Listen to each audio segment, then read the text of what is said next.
Today's guest brings us a story, rooted in something we all recognize, that feeling of childhood wonder that somehow slips through our fingers as we grow up. His book, Frosty and the Magic of Christmas, takes a familiar character and asks a simple but surprisingly meaningful question. What keeps that magic alive year after year? Join Elsa as she sits down with author Christopher Charles Anderson. Well, hello, my new friend. How are you today? I am very well, and that little intro made me feel even better.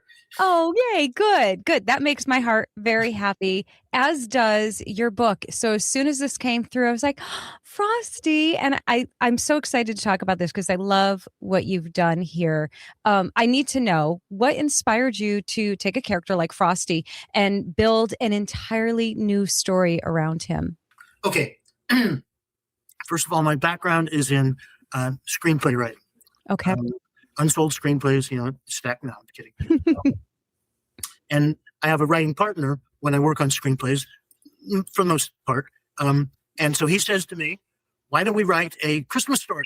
Because you know how they recycle every year. They come back and sell more.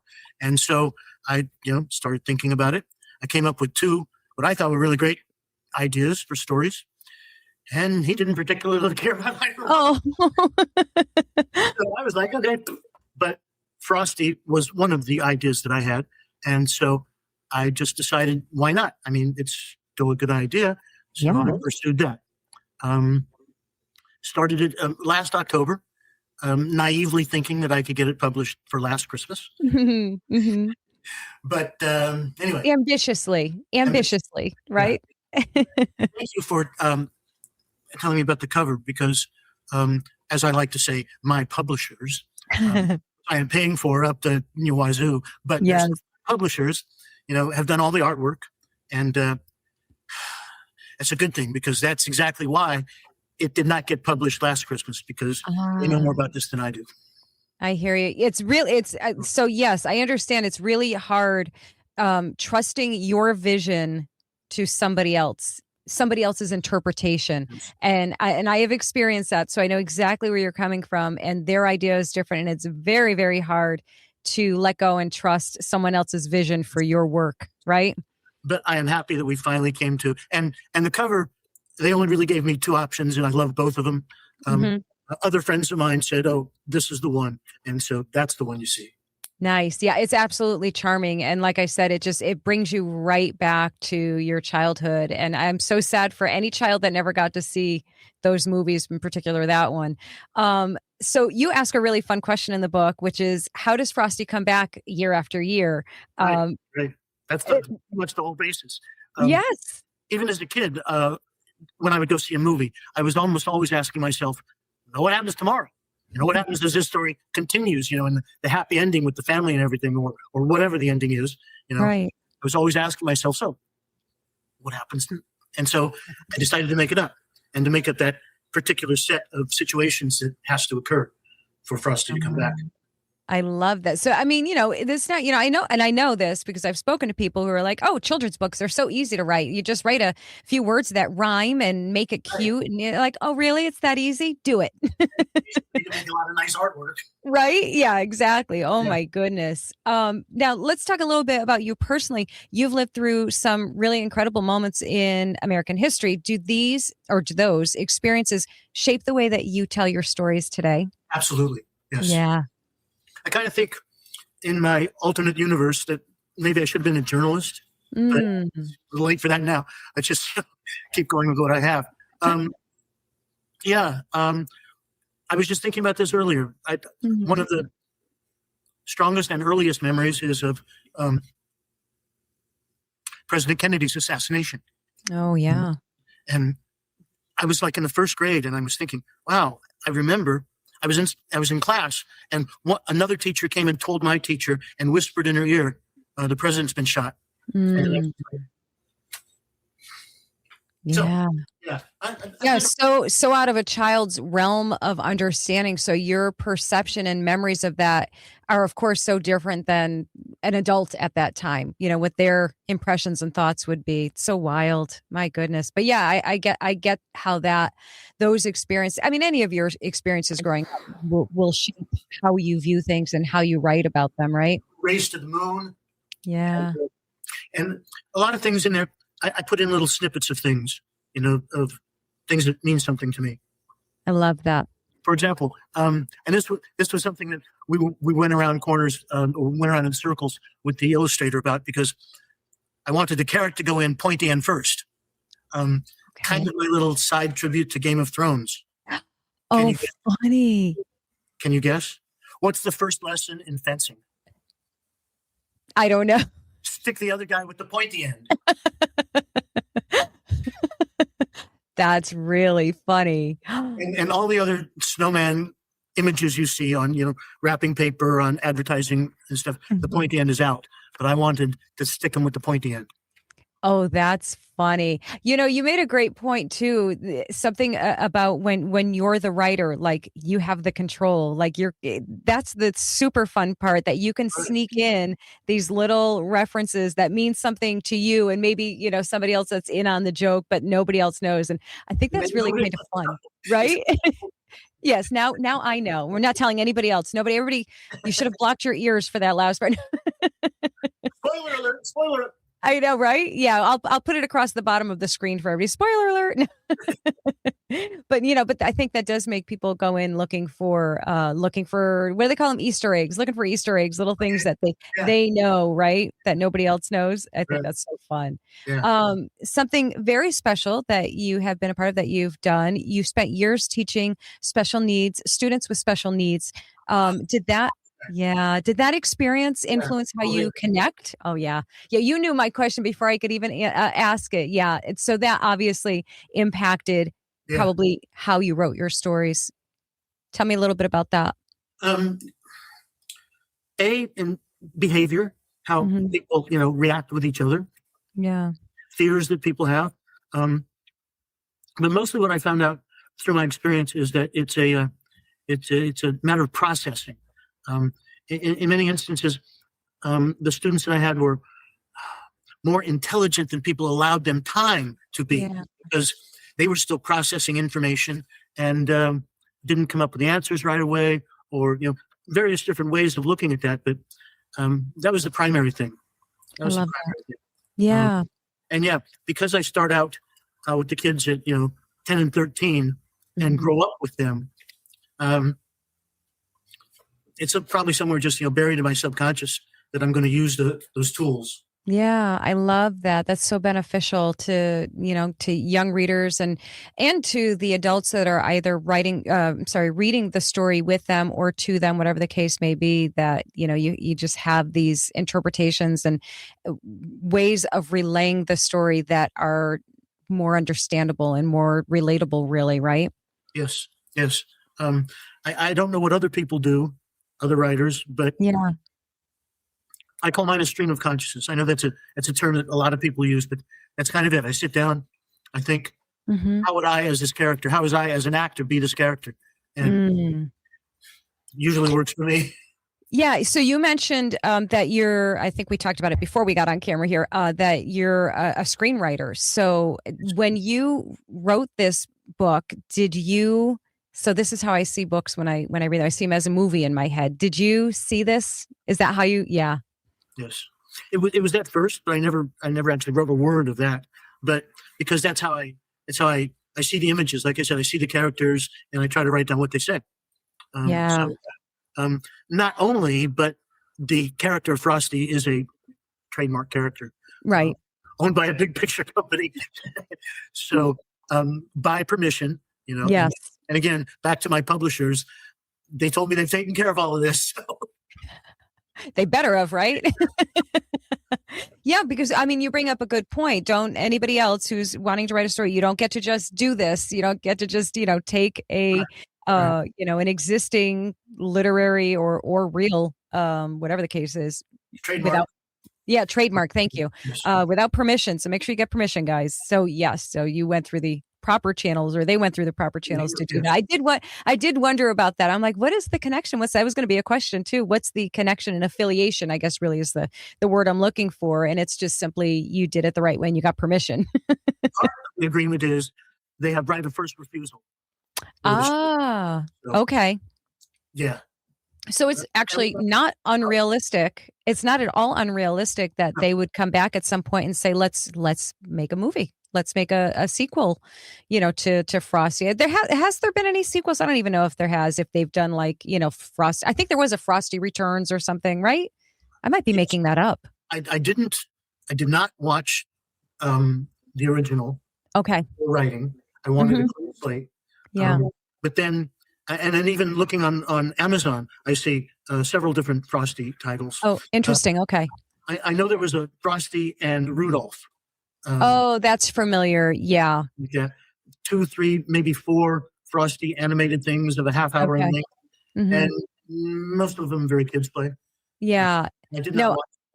Yeah, I really like what you've done with this. You've taken it in a different direction. It almost makes me think of it makes me think in a way, obviously totally different style and all of the things, but it makes me think of Wicked. It's this alternate spin on The Wizard of Oz. Like, here's a different perspective, or here's a different way to look at.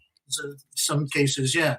Yeah, right. Like, it's just, here's a different way to look at a familiar thing. And so I just think that's really fun. It gives it like a whole new life, I think, right? Thank you. You're welcome. So now I'm sorry. I think you caught my drift. I caught your drift. Yeah, what I was writing and what I was trying to present. Yes. Yeah, absolutely. That makes it so much more fun. Now, here's another thing that I love about this. Your story follows the kids as they grow into young adults. Yes. Why was that important to you to show that transition?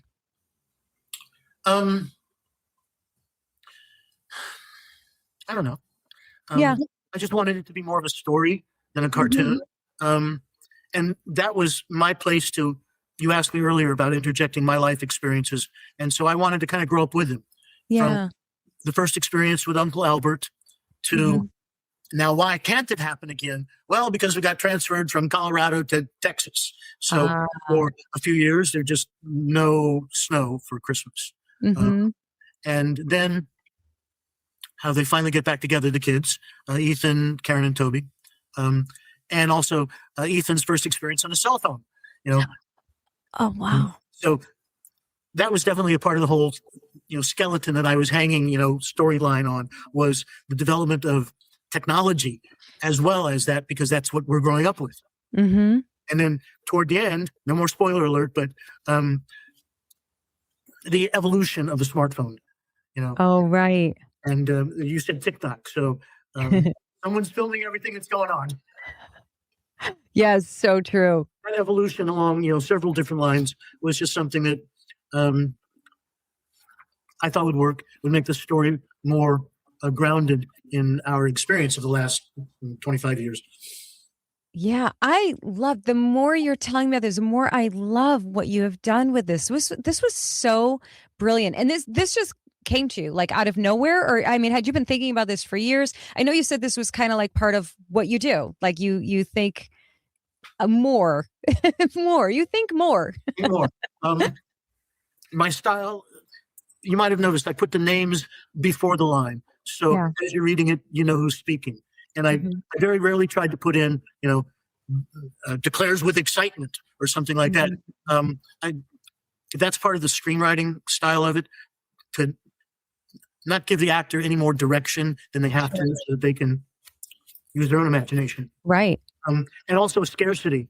I talk about a screenplay as sort of the combination of a novel and a poem, in that you have to tell a complete story, but as efficiently as possible. Yeah.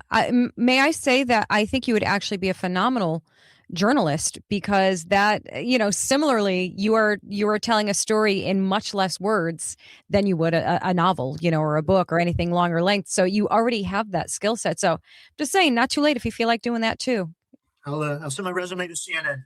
There you go. Perfect. Oh, so now who would you say, if somebody just tuned in right now and here's that we're talking about, an adaptation of, Frosty, and they automatically think, oh, it's geared toward this specific age group. Who would you say this book is most geared toward, age range wise? I like to say it's for Harry Potter readers. Okay. Shorter. Oh, okay. Yeah, I love that. Probably middle school. The characters at the beginning are 10 and 13, but they grow up to be 20 and 23. So I don't think any younger than that would get it. They would still enjoy the story. I don't want to discount anybody. Sure. I also don't want to discount the fact that sometimes adults are going to be reading to their kids. Yeah. So, but anyway, in short answer, the age range, and I know even now, all the original Harry Potter kids have kids of their own. Right. Right. How crazy is that? Yeah. So, but yeah, Harry Potter reading range. Nice. I love that. And and I love your point too that there's going to be parents reading it to or with their children. And and to me as a grandmother, it would actually be so appealing to me to read that to my grandchildren because I would enjoy the story, and what you've done with it. So, really to your point, it's like, I mean, we don't want to box anybody out here because anybody at any age can read this. We're not restricting anybody, just because you're a certain age, you're not allowed to read it. Not the case. It's for everybody, right? Everybody read it.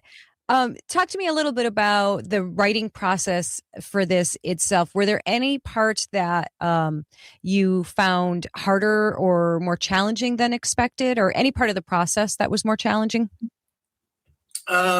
Wow, except sometimes writing through the tears because I get emotionally involved in what I'm Oh, writing. yeah. But yes, I was thinking about the answer to this question because I kind of Mhm. hoped you would ask it. I don't ever find any writer's block per se. Okay. Like you sit down at the computer and you go, once I sit down at the computer, the only writer's block I have is that it's not my only job. I have a day job, and so I don't always have the time. But once I sit down, I know where I'm going. And like I said, I let the characters talk to me. And pretty much I just start telling a story, even if I have to just start typing something, a sentence. They entered the room by themselves. And And there it comes. Yeah. I love that. So we have a similar writing style. You called it stream of conscious, which makes perfect sense. I call it something stupid, which is called a pantser. Meaning you fly by the seat of your pants. You sit down. I didn't know if you meant the German tank division in World War II. But Nope. I wasn't going there with it. I am German, but I wasn't. Okay. Nope, wasn't going there. Okay. Yeah, so I do tend to ask my fellow authors like what type of writer they are, and I'll say to them, "So, are you a plotter or a pantser?" And they just look at me blankly for a moment. I'm like, "Okay, wait. I guess I'm the only one that uses those terms." So, a plotter would be, of course, somebody who's very structured and outlines everything, and does all their research and does all of the technical behind the scenes stuff, and then writes their book, right? And then there's people that are kind of like you and I who are pantsers, who we sit down, or stream of conscious writers, we sit down and we let the story be told to us. I always say there's like somebody in my brain sitting on a little desk in my brain with a little typewriter, and the words are just going do, do, do, do, and they're coming out through my fingertips, right? This is an age thing maybe, but do you remember a Disney cartoon with a little devil on one side and an angel on the other side? Yes. Okay. That's more my style. I've got the conversation, the good, the bad, but you say you have one little voice in your head. So anyway. Yeah. You have more than one.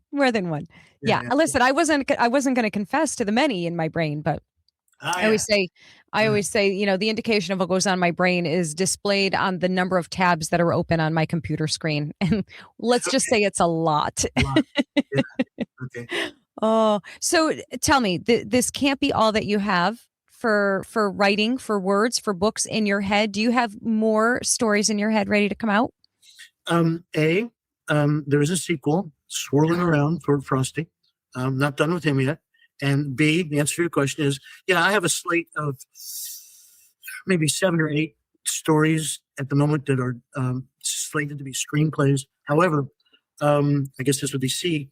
My very next project, it came to me that this book publishing thing is not going away, no matter what they tell you about, computers and AI and all that stuff. I went to the London Book Fair.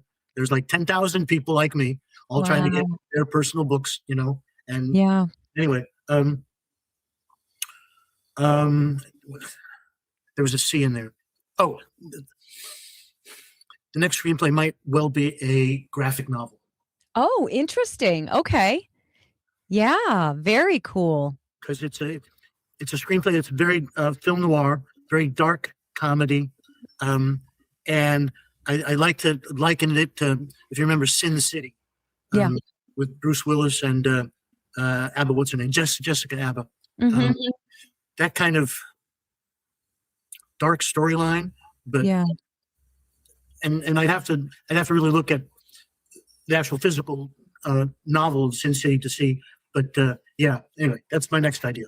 That's so fun. I love the variety. I love your diversity of skill there, of, you know, just writing genres and styles, and highly envious of your screenwriting skills and knowledge, because that's like always been on the list of things. And I have not, I don't even think I would do anything with it. I just want to write one. I always wanted to take my books and turn them into screenplays. Yeah. But who doesn't, right? Who's stopping you? I know. Excellent point. You're so right. Yeah, nobody's stopping me. I'm going to do it. Darn it. It won't be good, but that's okay. That's okay too. And you make enough money at this gig, you could, finance Hey. Yeah, I can finance my own, right? I don't need anybody to do it for me. movie studio in our pockets. I love it. I love it. It's so true too, right? What a time to be alive, isn't it? Like, you really can do all of the things on your own, which is so amazing, isn't it? So amazing. Oh, I love it. Could you do me the wonderful favor of telling, or actually tell our viewers and listeners the wonderful favor of telling everyone where they can find your book and where they can find you, if you have a website, all of that good stuff? Oh, again, my publishers have set up all this stuff. Beautiful. Christopher Anderson is on, what's that one? With the big one? Facebook. Okay. And other than that, I'd really have to get back to you, because I don't do, was it Instagram or TikTok? Okay. Yep. Part of the reason I don't do TikTok is because I might get You're sane. political, and right now I'm pissed off at both the Democrats and the Republicans. That's enough to do it, because nobody can talk about anything but political stuff. So good for you for sparing your sanity. Yeah. So, no. Amazon. We've got Amazon, right? Amazon? Yep. Amazon. Perfect. And they told me when I first signed the contract for this and spent the money that I was going to buy a new Mercedes-Benz with. I am kidding. They told me it would be on like many different platforms worldwide, but yes, at least Amazon. Excellent. Frosty and the Magic of Christmas, Christopher Charles Anderson. Yeah. I love it. Such a great name, by the way, too. That's like a name that would write a Christmas book, right? Like, it's just charming. Anderson, that's the other guy. That's what it made me think of. Isn't that funny? Yeah, I love it. I can't thank you enough for coming on and sharing your story and sharing your book. I can't wait for everybody. Guys, as always, I'm going to put those links in the show notes for you, so everybody will be able to click right on it and go right to the books and check it all out. And any social handles, I will make sure that they're in there too for everybody to check out. So thank you again for joining me. I appreciate it. My pleasure. Awesome. Thank you. And we're connected. I know it's been a journey. It's been a journey, that's for sure. But we did it. We finally did it. All right, my friends. Thank you all for watching. Wait, I'm sorry. Sure, go ahead. No, absolutely. Capitol Bookstore, Sacramento. Oh, Tuesday, May 26th, the day after Memorial Day. Capitol beautiful. Sacramento, Tuesday, May 26th. Awesome. We'll put that in the show notes too, so they won't forget about it. Thank you so much. Almost forgot. I'm glad you remembered. Awesome. All right, guys. Thank you again for watching, and we will see you in the next episode. Take care. You've got a story worth sharing. Now it's time to tell it well. Whether you're an author, entrepreneur, influencer, or podcast guest, stepping in front of the camera or microphone can feel overwhelming. On the other side of the mic is your practical, encouraging guide to becoming a confident, authentic, and engaging interviewee. Written by media personality and best-selling author Elsa, this book blends real-world wisdom from hundreds of interviews with a touch of humor, grace, and heart. It's more than a how-to. It's a roadmap to presence, professionalism, and peace in every conversation.